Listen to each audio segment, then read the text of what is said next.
Hey guys, it's Chris and I'm back with another video, and today I want to do something I call Star Wars for Dummies. Kind of an intro to the Star Wars universe for people who may not be familiar or may have shied away from it in the past. I do understand that some people see Star Wars and think it's like a kid's movie or a kid's TV show or series, or maybe just generally shy away from sci-fi because of laser swords or space battles or cheesy masks or whatever. So I certainly understand that, and there's certainly that perception when you see the movie posters, for example, for Star Wars. But I invite you to watch this entire video and kind of get a sense of what it's all about as we compare it to Game of Thrones. So I know a lot of people on this channel came here for Game of Thrones or Song of Ice and Fire. So that's what I want to do, is kind of talk about the Star Wars universe a little bit, just a bird's eye view, an overview, so to speak, touch on some things, some places and terminology, and give you a fair comparison to the world of Westeros and A Song of Ice and Fire or Game of Thrones.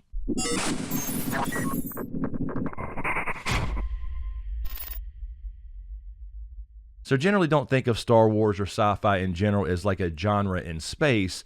Think of it as a universe with a cast of diverse, interesting characters with their different various problems, just like any other type of genre, with different furniture in the room. Where the dialogue or whatever takes place maybe in a far-off world somewhere, maybe on a planet, maybe on a spaceship on their way to a planet or something like that, as opposed to inside the walls of a medieval castle. So let's jump right in and compare the world of Star Wars, the Star Wars universe, with that of Game of Thrones or Song of Ice and Fire being Westeros, and do a few comparisons. So first again, let's talk about the setting, the different furniture, if you will, of Star Wars as opposed to Game of Thrones. In standard movies and TV shows, you have characters based on Earth, or in this case, Westeros. It's something very familiar to us. People may travel around from city to city or village to village or whatever. They may travel on horseback or on a car, airplanes, whatever.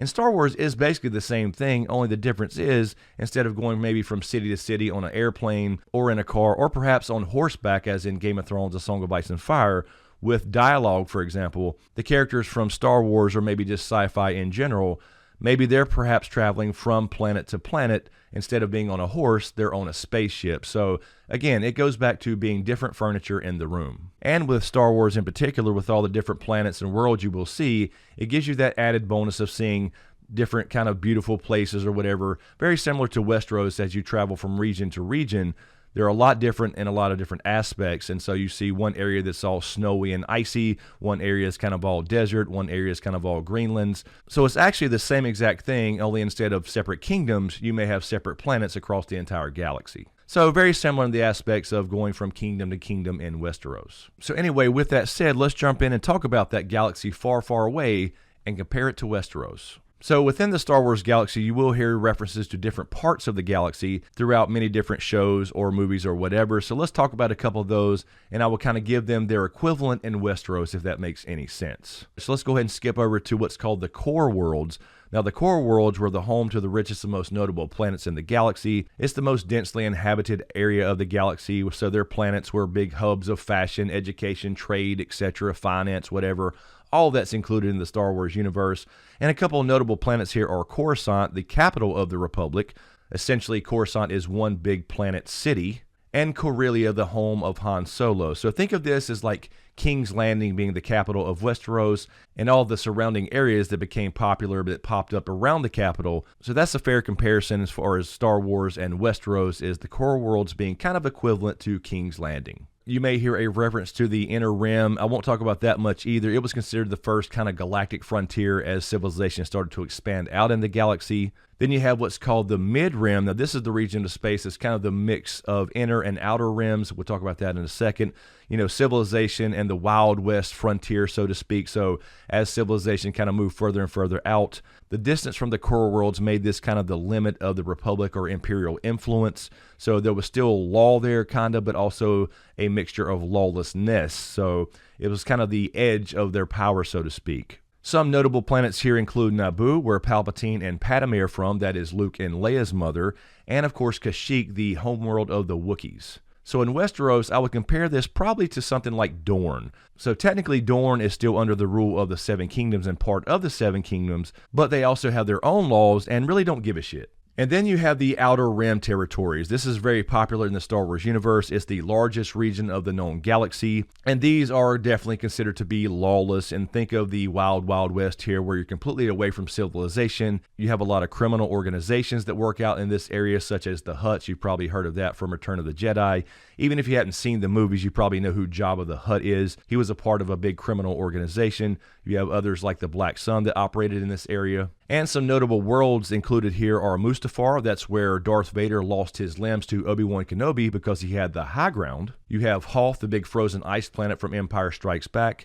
You have Dagobah, where Yoda hid out for many, many years in exile. You have Endor, the home of the Ewoks. I know some of you guys who have not seen Star Wars, you still know what a damn Ewok is. And you have Yavin 4, Dathomir, and Tatooine, of course, which was featured in A New Hope, and that's the planet that Luke grew up on. So think of the Outer Rim territories as being kind of like the North. It's the biggest and wildest kingdom in the Seven Kingdoms as far as Westeros goes, and nobody really wants to travel that far. And one more I'll mention really quickly called the Unknown Regions as part of the Star Wars galaxy, and it is exactly what it sounds like it is. There's kind of unknown regions of space, largely unmapped. There's a lot of hyperspace anomalies and solar storms, among other oddities, that left it unmapped for the most part throughout galactic history. But there are a few planets there in areas, and apparently Snoke from the last couple movies, the Supreme Leader Snoke as we know him as, and we'll find out if we get his backstory in the next movie, The Rise of Skywalker. Apparently he is from the unknown regions, and I believe they will venture out in that area in this next movie. But a few notable planets in the Star Wars universe would be Elam. Some people pronounce that Ilum,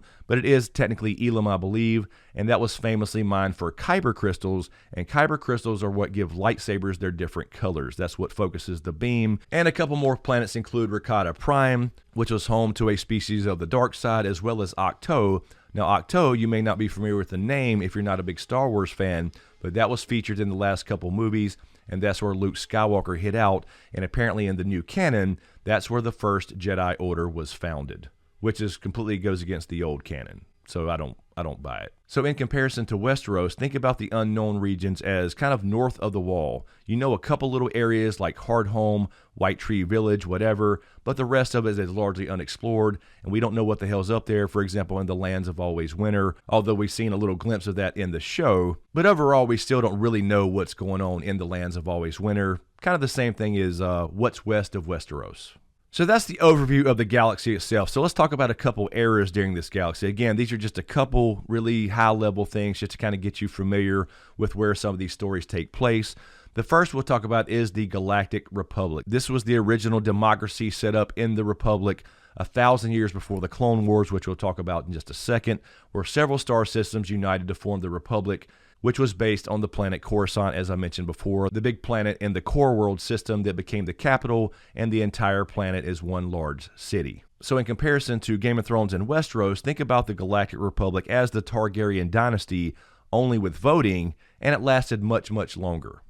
And next, as far as the eras in Star Wars, let's talk about the Clone Wars for just a second. You've probably heard this term, even if you hadn't seen any movies. Episode 2 was actually called Attack of the Clones, and that was kind of the idea of the beginning of the Clone Wars, and this is what destroyed the Galactic Republic and gave rise to the Galactic Empire. And this was all a big plan by Darth Sidious himself, otherwise known as the Emperor or Palpatine, the Dark Lord of the Sith who wanted power for himself, for the Sith to rule the galaxy, and he had created this big clone army in secret because he knew he wanted to take over the galaxy, and he called it the Grand Army of the Republic, when in reality he was just creating the first Galactic Empire. So think of the Clone Wars as like Robert's Rebellion in the world of Ice and Fire, where people were unhappy with the Targaryens, especially the Mad King Aerys II, so they essentially created a successionist movement kind of surrounding Robert Baratheon so they could remake the government so he could become the next king. And next we have what's called the Galactic Empire. Now, you've probably heard this before. Most people refer to the Empire all the time throughout any Star Wars show or movie, and this is right after the Clone Wars. This was the goal of Sheev Palpatine, otherwise known as the Emperor. So he used this so-called Grand Army of the Republic, which was really just the formation of the new empire, and basically seized all power and got rid of the remnants of the Galactic Senate. So think of the Galactic Empire days as far as Westeros and the world of Ice and Fire as Robert Baratheon dying and Joffrey taking over. So Joffrey becomes king, and the Emperor and Joffrey probably were loved about the same. As a matter of fact, I would think the Emperor probably had higher approval ratings. And lastly, we'll mention really quickly the First Order. This would be the current situation in the Star Wars universe where the First Order is in power right now. They are basically the Empire 2.0, organized by the still mysterious Supreme Leader Snoke. So think of the First Order era or Supreme Leader Snoke as the reign of Cersei. So there's this vacuum of power after Tommen dies, and some other asshole weasels their way in to take the throne. So with that little quick overview of the different eras of Star Wars, let's talk about a little bit of terminology that you may have already heard, but you'll definitely hear referenced throughout different Star Wars movies and TV shows, whatever it may be, and compare them to Westeros as well. So first of all, we'll talk about what's called the Force. You've probably heard about the Force regardless if you've ever seen a movie or not. This is an energy field created by all living things that binds them together, as it was described in the movies themselves. And it can be used and manipulated by certain gifted people known to be Force sensitive. And of course, you've heard throughout the Star Wars movies or whatever, people say, "May the Force be with you." And that's just kind of a gesture of goodwill or good luck or the best outcome, whatever. So that's just like, have a good one, be safe out there. I hope you get done what you want to get done. So even if you're not Force sensitive, you'll hear people say, "May the Force be with you." So think about the Force as far as the Song of Ice and Fire universe as the magic of the children of the forest, warging, green seers, fire and blood magic, all that good stuff. And as a matter of fact, I think Melisandre, with all the weird shit she does, would be considered a dark Jedi Force user. And then next we have the term lightsaber. You've probably heard this before. This is essentially what George Lucas used to call laser swords.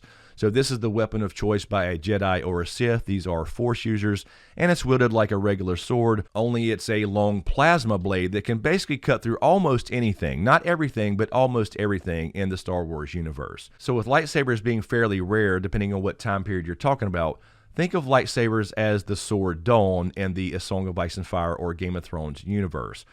Dawn is kind of a special sword where all the rest are just kind of regular old plain steel swords. Or maybe Valyrian steel, that would be another good comparison as well. Regular steel swords over here, Valyrian steel over here. That would be more comparable to a lightsaber in the Star Wars universe. And they're all literal light bringers. And of course, as I just mentioned, you'll often hear the term Jedi and likely have whether you've watched any movies or not. Jedi is considered to be a light side Force user, usually considered in modern canon good. But that wasn't the way it always was, but we won't get into that right here. I have some older videos on history of the Jedi and history of the Sith. I'll link those down in the description below. Those are more in-depth and goes through the entire history of the Jedi and Sith orders and kind of explains how they came to be and that they weren't all just good people versus bad people in the old days. Anyway, in today's era, as far as the era of the new movies, Jedi are generally considered the good guys. So, Lone Star, now you see that evil will always triumph. Because good is dumb. Now, the Jedi served in what's called the former Jedi Order, and they had ranks such as Padawan, Jedi Knight, Jedi Master, etc. So think of a Jedi in modern terms in relation to Game of Thrones or Song of Ice and Fire as a person who has the ideals of someone like Ned Stark from Game of Thrones. So they're both generally good in the sense of good people, but they all have their demons. And then we have the term Sith or Sith Lord. Now, these are considered dark side Force users, and again, in today's modern era, they are generally considered the bad guys. But again, it wasn't always like that. Again, see those video links in the description below, and you'll see what I'm talking about. It wasn't always so black and white.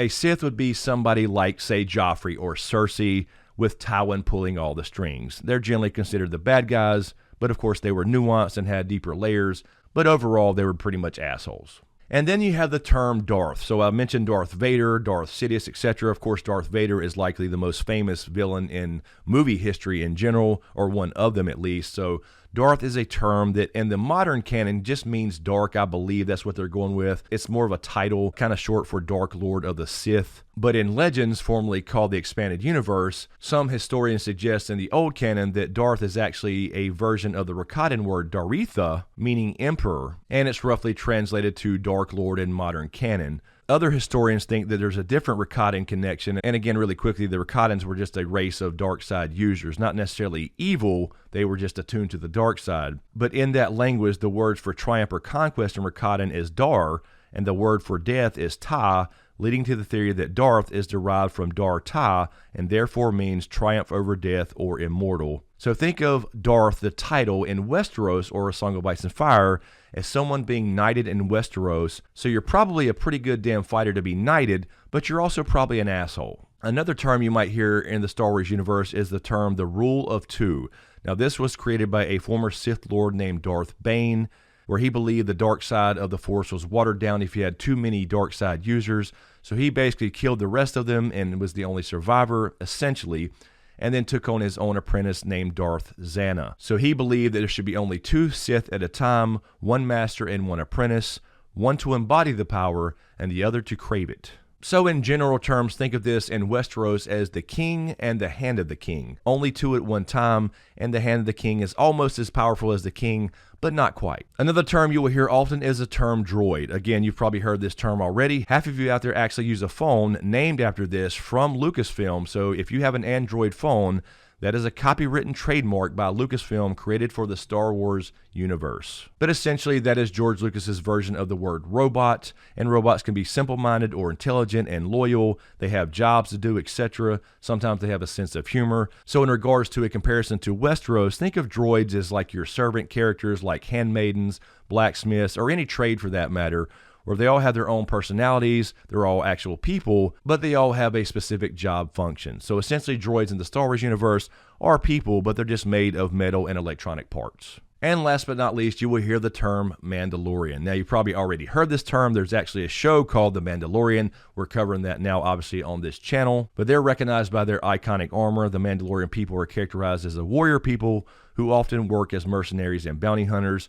They were originally from the planet Mandalore, although anyone can join the culture and become a Mandalorian, specifically called foundlings, which are basically refugee children who are taken in and taught the ways of the Mandalorians. So think of Mandalorians in the sense of Westeros and A World of Ice and Fire as like maybe the children of the forest, or maybe even the Order of the Green Men, which were also apparently children of the forest, with really cool armor. These characters in A Song of Ice and Fire or Game of Thrones are rarely seen. They're legends to some people don't even believe they exist, but when you do see one, you know who the hell it is. Anyway guys, that'll do it. That's my general overview of Star Wars versus Westeros, just to give you a few examples of the galaxy itself, the setting, their furniture if you will, some eras along that timeline as well, and some common terminology you might hear. So I urge you to give Star Wars a try, whether you like Disney or not. There's still the original trilogy. They're great shows now. Mandalorian we're doing right now on this channel. You don't even have to be a Star Wars fan or a sci-fi fan for that matter to love The Mandalorian. It's a really, really great show. So anyway, guys, let me know what you think in the comments below. How did you like this type of video as well? And are those fair comparisons? Feel free to add comparisons in the comments below. Anyway, guys, as usual, thank you for all the support, especially you guys on Patreon. And a huge shout out to my executive Patreon SmokeScreen producers. And of course, if you dig what I do here, please give these videos a like, comment, and a share. And of course, be sure to subscribe to get everything, and click that notification bell twice so you're notified when I drop a new video. So thanks for watching, and we'll see you next time.